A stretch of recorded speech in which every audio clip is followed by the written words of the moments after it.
प्रधानमंत्री नरेंद्र मोदी 3 देशों के दौरे पर हैं। बेल्जियम का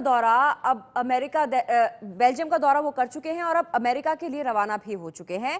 लेकिन इससे पहले बेल्जियम की राजधानी ब्रसेल्स में प्रधानमंत्री ने आतंकी हमलों में मारे गए लोगों को श्रद्धांजलि दी। यूरोपीय संघ शिखर सम्मेलन में उन्होंने हिस्सा लिया। बेल्जियम के पीएम के साथ द्विपक्षीय बात की। कल रात उन्होंने भारतीयों को संबोधित भी किया। भारतीयों के बीच मोदी ने कई अहम बातें की। आतंक से एकजुट होकर लड़ने की बात कही। बिना नाम लिए पाकिस्तान पर निशाना भी साधा। देखिए प्रधानमंत्री नरेंद्र मोदी ने भारतीयों के बीच और क्या क्या कहा।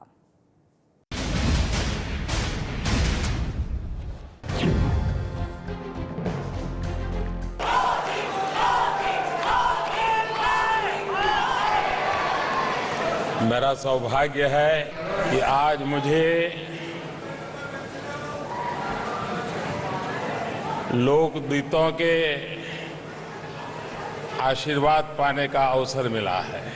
हम विदेश में जाते हैं तो राजदूतों को तो मिलते हैं, लेकिन लोकदूतों को मिलना एक सौभाग्य होता है।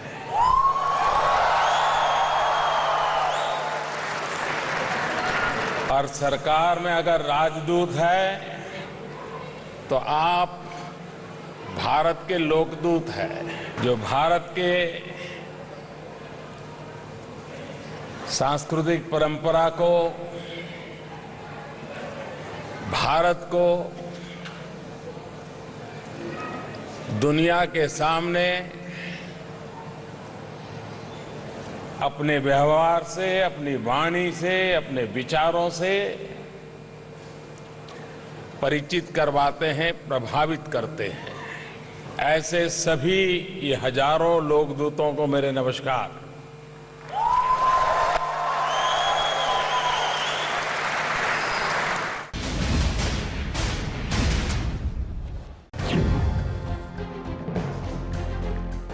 आतंकवाद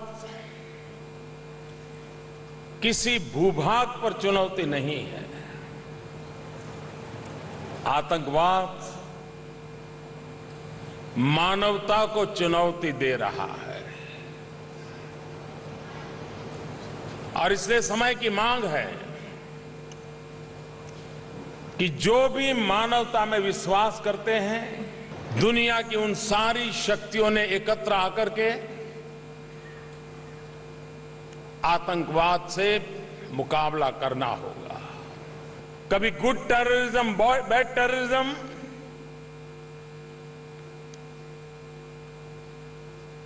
वो जाने अनजाने में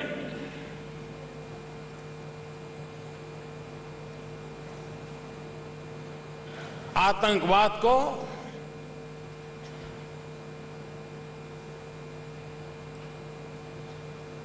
एक अलग प्रकार की ताकत पहुंचाता है।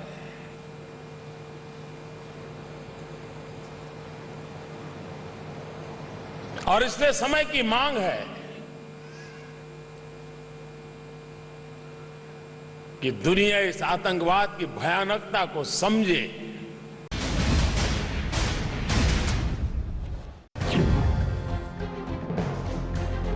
मैंने दुनिया के कई वरिष्ठ नेताओं से बात की, अलग अलग सांप्रदायिक धाराओं से जुड़े हुए नेताओं से बात की और उनको मैंने समझाया कि आतंकवाद को रिलीजन से डीलिंग कर देना चाहिए। पहले कोई धर्म आतंकवाद नहीं सिखाता। पिछले दिनों भारत में लिबरल इस्लामिक स्कॉलर का एक बहुत बड़ा समारोह हुआ। दुनिया के कई देश के इस्लामिक स्कॉलर आए, सूफी परंपरा से जुड़े हुए थे। उन्होंने एक स्वर से कहा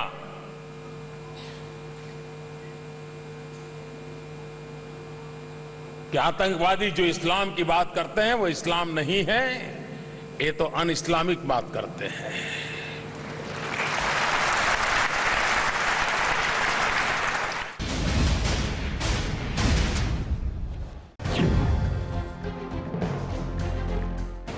ये देश का दुर्भाग्य देखिए, दुनिया का दुर्भाग्य देखिए, मानवता का दुर्भाग्य देखिए। यूनाइटेड नेशन युद्ध क्या होता है, युद्ध में किसने क्या करना चाहिए, युद्ध से क्या संकट होते हैं, युद्ध को रोकने के क्या तरीके होते हैं, यूएन के पास चाहिए, सब चीज लिखी पढ़ी मिलेगी। लेकिन आतंकवाद के लिए पूछो तो अभी यूएन को भी पता नहीं है कि क्या आतंकवाद होता है और कैसे वहां पहुंचा जाए और कैसे निकला जाए, क्योंकि उनका जन्म युद्ध के भयानकता में से पैदा हुआ और इसलिए युद्ध के दायरे के बाहर सोच नहीं पा रहे हैं। भारत ने सालों से यूनाइटेड नेशन से आग्रह किया है कि आप एक रिजोल्यूशन पारित कीजिए जिसमें डिफाइन कीजिए कौन आतंकवादी है, कौन आतंकवादी देश है, कौन आतंकवादियों को मदद करते हैं, कौन आतंकवादियों का समर्थन करते हैं, कौन सी बातें हैं जो आतंकवाद को बढ़ावा देती है। एक बार ब्लैक एंड व्हाइट में आ जाएगा तो लोग उससे जुड़ने से डरना शुरू कर जाएंगे, हटने का प्रयास करेंगे। मैं नहीं जानता हूं यूनाइटेड नेशन कब करेगा, कैसे करेगा, लेकिन जिस प्रकार के हालत बन रहे हैं, अगर इन समस्याओं का समाधान कोई नहीं करेगा तो वो संस्था भी इरेलेवेंट होते हुए देर नहीं लगेगी।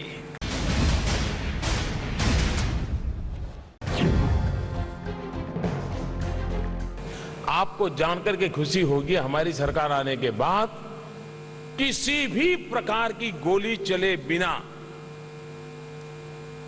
किसी भी प्रकार का संघर्ष हुए बिना बांग्लादेश के साथ बैठ करके सीमा का विवाद समाप्त हो गया। भारत में जिनको आना था वो भारत में आ गए, जिनको बांग्लादेश जाना था बांग्लादेश हो गए, सीमा तय हो गई। अब वहां फेंसिंग लग जाएगी, घुसपैठ का जो बीमारी है वो भी बंद हो जाएगी और दोनों देश सुख चैन से जिंदगी गुजारेंगे।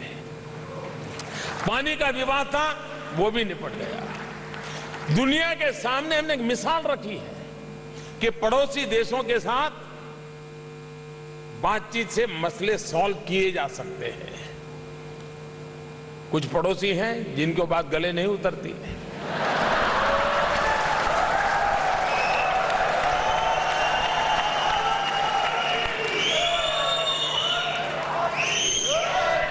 अब पड़ोसी कैसे बदलेंगे, लेकिन उनको भी समझ आएगा, कभी न कभी समझ आएगा।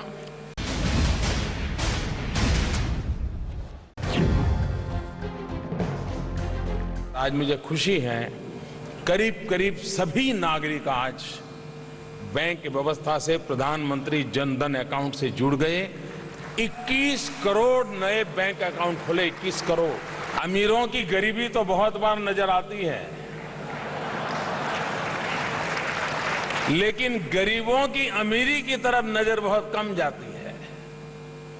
सरकार ने कहा था जीरो अमाउंट से बैंक बैलेंस जीरो होगा तो भी अकाउंट खुलेगा, लेकिन मेरे देश के गरीबों की ताकत देखिए कि उन्होंने ये सोचा नहीं भाई मुफ्त में कैसे ले सकते हैं। हमारे देश का गरीब ये सोचता है और उसका परिणाम ही आया 34,000 करोड़ रुपए, 34,000 करोड़ रुपया इन गरीबों ने बैंक में जमा करवाया। बैंक से लेकर के भाग लेने वाले एक है और बैंक में रखने वाले दूसरे हैं।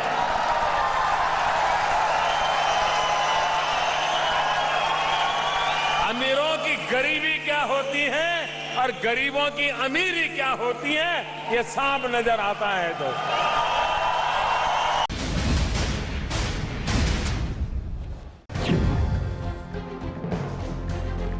2015 में सबसे ज्यादा कोयले का उत्पादन हुआ। मैं जो सबसे ज्यादा बोल रहा हूं ना, इसलिए लिख करके रखो कि मैं आजादी के बाद सबसे ज्यादा बोल रहा हूं। पहले खबर आती थी कोयले में इतने हाथ काले हुए, पता है ना क्या आता था? पता है ना कोयले के कारोबार का मालूम है ना क्या आता था? इस बार सबसे ज्यादा कोयले का उत्पादन 2015 में हुआ।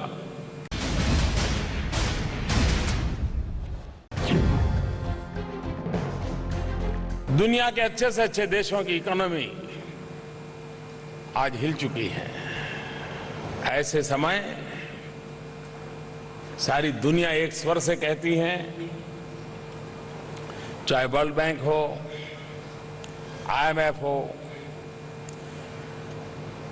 क्रेडिट रेटिंग एजेंसीज हो, हर कोई एक स्वर से कह रहे हैं कि दुनिया में अगर आज कोई आशा की किरण है, कोई लाइट ऑफ होप है, तो वो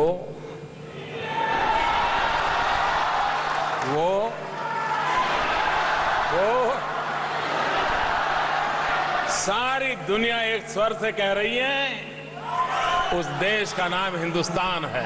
भारत आज विश्व में जो बड़ी इकोनॉमीज है, उसमें सबसे तेज गति से बढ़ने वाली इकोनॉमी के रूप में आज उसने दुनिया में अपनी जगह बना ली है। और ये नसीब के कारण नहीं हुआ है।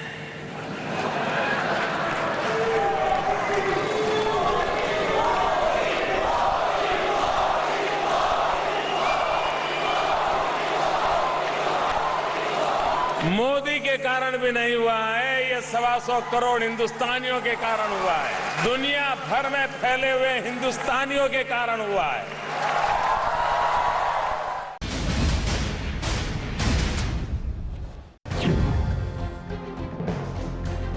अभी मैं आपको बताना चाहता हूं, आपको पता चलेगा कि कैसे बदलाव आ रहा है। मैं सिर्फ 2015 का हिसाब दे रहा हूं आप लोगों को, और मैं मानता हूं लोकतंत्र में जनता जनार्दन को हिसाब देना ही मेरा दायित्व है। और मैं अपने आप को प्रधानमंत्री नहीं, प्रधान सेवक मानता हूं। 2015 में सबसे ज्यादा बिजली का उत्पादन हुआ।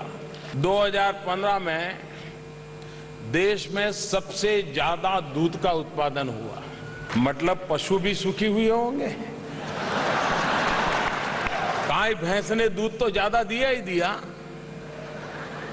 लेकिन 2015 में सबसे ज्यादा कार का भी उत्पादन हुआ। हाईवेज, राजमार्ग, सबसे ज्यादा एक साल में ज्यादा से ज्यादा किलोमीटर के कॉन्ट्रैक्ट अगर दिए गए 2015 में दिए गए। तो एक वर्ष में रेलवे इंफ्रास्ट्रक्चर में सबसे ज्यादा इन्वेस्टमेंट हुआ। 2015 में सबसे ज्यादा सॉफ्टवेयर एक्सपोर्ट हुआ भारत से। विदेशी मुद्रा, सबसे ज्यादा फॉरेन रिजर्व 2015 में हुआ।